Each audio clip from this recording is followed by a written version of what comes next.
All right, I'm back for part 2 of the True Crime Real Criminals segment story of Charlie Street. Charlie Street. Charlie Street was a convicted felon, of course. I met him in prison, and he got out, I got out, naturally. His dumb ass came back because he killed 2 Miami Metro cops. Took their pistols from him, beat them with their pistols, shot and killed them both, and he went to death row. My dumb ass went back to prison for a home invasion on a guy, a drug dealer, a scumbag drug dealer, who was a rat for the DEA, but I didn't know it. So we come out, the house is surrounded. So I wound up going back to prison, and I got sent to a Florida State prison, the only prison in Florida. The other 68 places are institutions. But Florida State Prison was home to Florida's death row. Charlie Street was there. Of course, he was on death row. I was in population after I'd left close management. Close management is it's called CM status. It's a 24/7 lockdown status for years. You just stay there until they decide, to let you out. It's just that simple. Florida's pretty shitty with their attitude toward people they don't like. So in any case, they didn't like me. I have feelings mutual. What are you gonna do? What can you do? There's nothing you can do. So Charlie Street was on death row for killing those 2 Miami Metro cops, and he had started. He liked to bump those gums, da, da, da, da, da, da, with that chin music. He loved to talk, and he loved to talk shit to people. Liked to run that mouth, and that mouth is what got him murdered.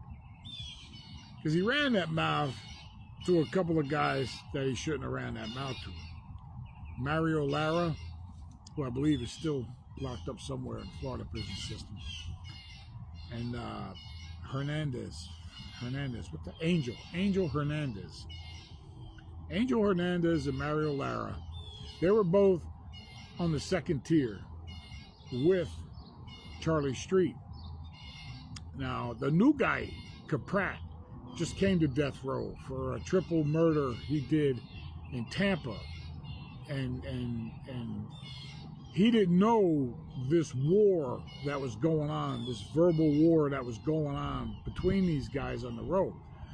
Charlie Street befriended him as soon as he got there. Hey, what do you need? It's a magazine, give him some bullshit. So this kid Caprat, he thought he had a friend in Charlie Street. So Charlie Street sent a magazine down to Caprat. He'd reach his arm through the bars in the cell, sling it down the catwalk. Caprat would get it.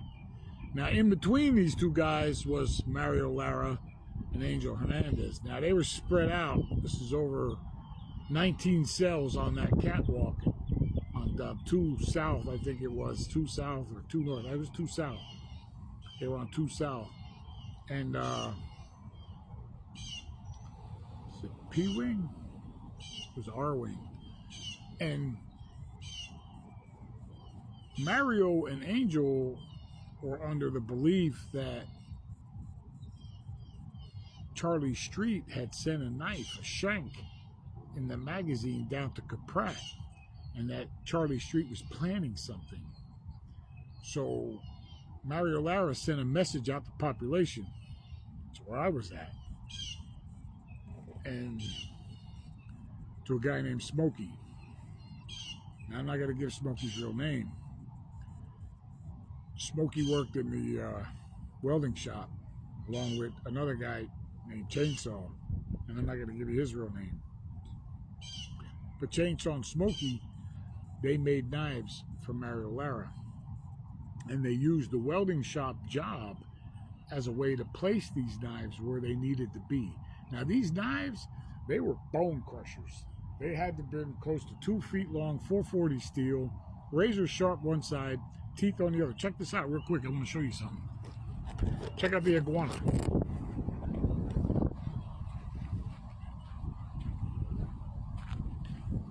Yeah, they run around here just like 8 million. Where you going, buddy? You gonna run up the tree on me?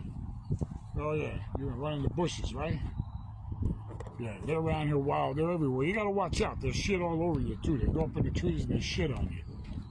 They like the sun, so they're out here right now for the sun. In any case, Charlie Street,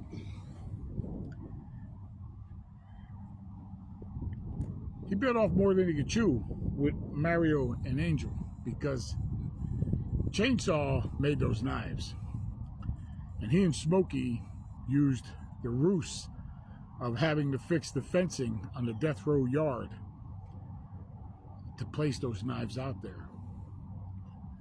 I see I'm past the 5-minute time. That fucking lizard threw me off, so I'm going to cut this segment now, and we're going to go to part 3 here in a minute, and we'll pick up.